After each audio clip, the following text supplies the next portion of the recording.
안녕하세요. 사람과 직업연구소의 정도영입니다. 어느새 한여름이네요. 여러분들은 어떻게 지내고 계신가요? 오늘은 노후 파산에 관한 문제를 좀 다뤄보려고 해요. 노후 파산, 생각만 해도 더워지는 주제인가요? 사람들이 걱정들을 많이 하시죠?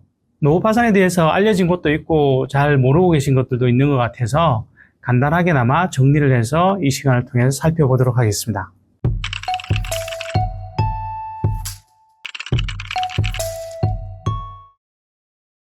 먼저 내 노후를 위협하는 6가지 파산의 원인들을 한번 살펴볼 건데요. 첫 번째는 중대 질병입니다. 여러분 혹시 우리나라에서 40대와 50대 이 정도에 계신 분들이 어떤 것을 원인으로 해서 제일 많이 사망하는지 알고 계신가요? 네, 바로 첫 번째는 암이라고 하는 거죠. 네, 이거 몇 년째 계속 변하지 않는 것 같아요. 지금 40대, 50대 그리고 60대까지도 암이 가장 큰 원인이 돼서 사람들이 사망을 하곤 합니다. 그리고 두 번째부터 약간 달라지는데요. 40대와 50대의 두 번째 사망 원인은 놀랍게도 자살입니다. 이걸 보면 우리가 단순히 몸의 건강만의 문제가 아니라 마음의 건강도 챙겨야 된다는 생각이 드는데요. 그리고 60대의 경우는 심장질환이 두 번째입니다. 어쨌든 이렇게 되는 것의 원인을 좀 살펴보면 여러 가지가 있을 수 있을 겁니다. 그런데 우리가 알다시피 40대, 50대만 돼도 자신의 몸에 대해서 걱정들을 많이 하시죠. 그런데 현실에서 느껴지는 건 걱정만 하시는 것 같아요. 사실 이 문제에서는 저도 자유로울 수가 없어요. 지난 일주일 동안 제가 제 몸에 좋은 것을 얼마나 공급하고 나를 위해서 얼마나 신경을 썼냐라고 되돌아본다라면 사실은 일한다고 자신을 혹사시키고 이런 경우들이 좀 더 많았던 것 같아요. 제가 제일 무서워하는 말이 그런 말이 있어요. 몸이 어느 순간 되면 그동안 자신에게 소홀했던 것에 대해서 한꺼번에 복수를 할 것이다. 듣기만 해도 섬찟한데요. 그리고 또 하나 문제가 되는 것도 있죠. 최근에 제가 스스로 깨달은 건데요. 정형외과 병원에 가보시면 느껴지실 텐데 정형외과에 온 중장년층들이 대부분 뭘 하다 오셨냐면 운동을 하시다 오시는 분들이 많아요. 몸에 좋다고 하는 운동인데 왜? 그러실 수 있는데 보통 우리가 잘못된 생각으로 방법도 제대로 충분히 고려하지 않고 덤벼들으셨다가 무리하게 운동을 하시면서 오히려 몸에 탈이 나는 경우들이 많죠. 특히 40, 50대 정도 되면 우리가 생각하는 몸의 감각과 실제 우리가 갖고 있는 몸의 역량이 같이 정비되지 않는 경우들이 많죠. 그래서 나는 이 정도는 괜찮을 것 같았는데 예전하고는 달리 똑같은 동작에서도 훨씬 다치는 경우들이 생기곤 하죠. 그래서 여기에 대해서는 고민이 생길 수밖에 없어요. 그러면 생애설계에서는 어떤 부분을 다뤄야 되느냐? 생애설계에서는 중대 질병과 관련해서는 제일 많이 보는 것이 생활 습관인 것 같습니다. 그러니까 전문적인 병에 대한 문제라든지 이런 것들이야 의사 선생님들이나 다른 분들이 좀 아시겠지만 저희 같은 보통 사람들로서는 제일 먼저 신경 쓸 수 있는 것은 생활 습관인 것 같아요. 대표적으로 먹고 자고 그리고 생활하는 습관들 혹은 내 마음을 어떻게 챙기고 있는가 이런 것들이 중심이 되겠죠. 그래서 당부드리고 싶은 것은 우리가 생활 습관을 잘 돌보는 것만 해도 나중에 이 중대 질병을 예방하는 데 큰 도움이 될 수 있다는 겁니다. 생각해 보면 우리가 기승전 요양원이라는 그런 공식을 따르게 된다면 이거 좀 슬픈가요? 그런데 이걸 생각한다면 우리가 지금 몸에 들이는 노력들 혹은 내가 건강한 습관을 위해서 들이는 노력들은 그렇게 가치 없는 노력은 아닐 겁니다. 두 번째는 바로 은퇴 창업입니다. 창업? 나는 창업 안 할 건데 이런 분들이 꽤 많으실 수 있을 것 같습니다. 그런데 은퇴 창업이 만만치 않은 시장의 고민으로 떠오르고 있죠. 일단 은퇴 창업을 하는 이유들은 명확합니다. 내가 일은 해야 되겠는데 시장에서 쓸만한 일이 없는 거예요. 그럴 때 도저히 세상이 주는 일은 타협이 안 되고 차라리 내가 일을 만들겠다라는 생각에 덤벼드시는 거죠. 근데 문제는 이렇게 들어오시면서 사업계획서라든지 그와 관련된 충분한 사전 경험이라든지 이런 것들을 조금 해보셔야 되는데 이런 준비조차 제대로 안 하고 성급하게 달려드시는 경우들이 꽤 많다라는 것이죠. 조금 더 구체적으로 들어가 볼까요? 2025년 5월에 발표된 BOK 이슈노트, 그러니까 한국은행에서 발간한 거죠. 여기에 보면 몇 가지 주목할 만한 내용들이 나옵니다. 60세 이상 자영업자가 2015년 기준 142만 명이었는데요. 현재는 2024년 기준으로 하면 210만 명까지 늘어있는 상태입니다.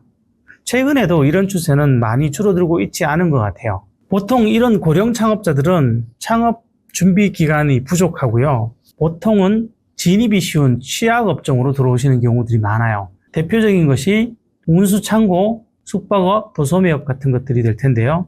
이런 부분들이 소위 레드오션이라고 불리는 영역이죠.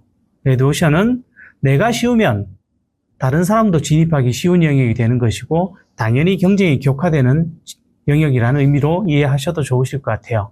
그리고 이런 분들이 실패를 하게 되면 재기가 훨씬 어려워지죠. 젊은 사람들이야 시간이라도 있으니 여러 가지 새로운 곳에 도전할 수도 있고 내 실패의 경험들이 좋은 걸음으로도 활용될 수 있습니다만은 나이 드신 분들에게는 그만한 시간의 여유가 없죠. 그래서 노후에 한번 창업 실패를 하면 인생 전체가 망가지는 경우로 이어지는 경우들이 꽤 있다라는 것이죠.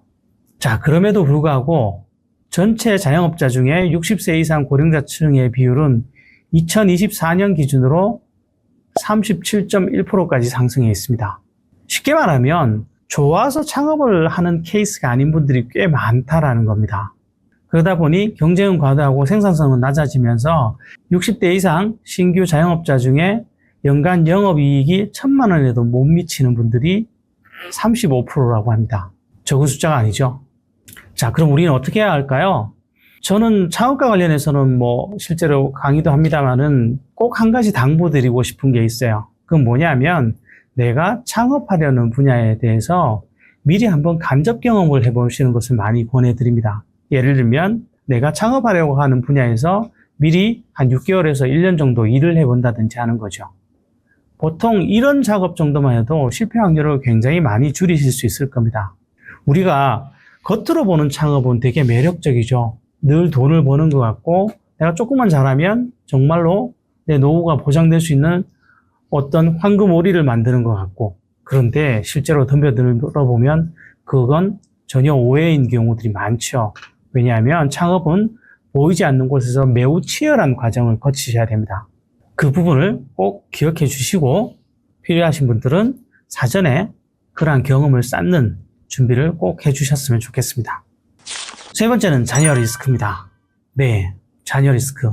자녀가 리스크가 되는 시대가 된 거죠. 네, 우리 연 PD님, 자녀가 리스크가 되는 시대라는 표현에 대해서 어떤 생각이 드세요?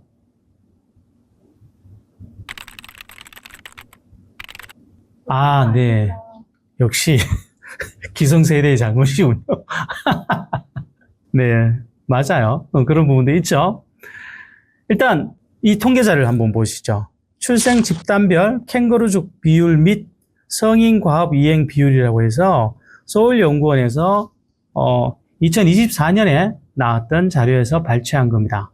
여기에 보시면 1981년부터 86년까지 그러니까 39세에서 44세 선 정도 되실 겁니다. 이분들의 41%가 부모님과 동거를 하고 있습니다. 그리고 이분들의 51.2%가 결혼을 하지 않았어요. 그리고 이분들의 54.2% 정도만 안정적인 일을 유지하고 있습니다. 그 얘기는 46%에 가까우신 분들이 안정적인 일자리가 아니라는 것이기도 하죠.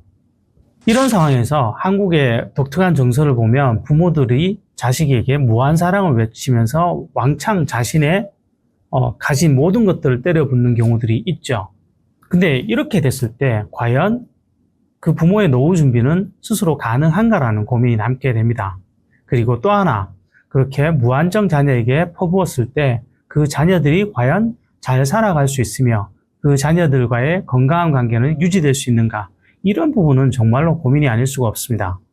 그런데 참 이게 쉽지가 않죠. 심정적으로야 자녀들에게 더 많은 것을 해주고 싶고 더 잘해주고 싶습니다. 그런데 그 노력들이 때로 자녀들의 자생력을 뺏는 경우로 이어지는 경우들이 많죠.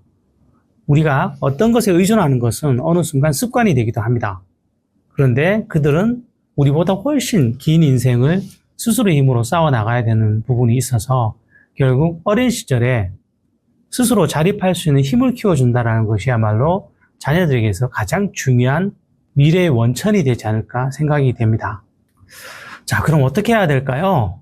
자녀들과의 관계에 있어서도 어떤 최소한의 경계선은 만들어 두는 것이 좋으실 거라고 생각을 합니다.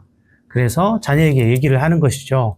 부모로서 해줄 수 있는 것들이 이 정도 수준이라는 것을, 그것을 미리부터 자녀에게 주지를 시키시면서 같이 상의해 가면서 만들어가는 건강한 관계. 특히 부모와 자녀 간에 이런 돈 문제를 소통할 수 있다는 것은 굉장히 건강한 관계라고 생각을 합니다. 보통 건강하지 못한 관계에서 이 돈 문제를 쉬쉬하게 되고 이런 것들이 뒷부분에 서로에 대한 섭섭함으로 터져 나오는 거죠. 그래서 이런 부분들을 한번 고려하시면서 자녀들과의 소통부터 다시 한번 점검해 보시는 것이 어떨까 말씀드리고 싶습니다.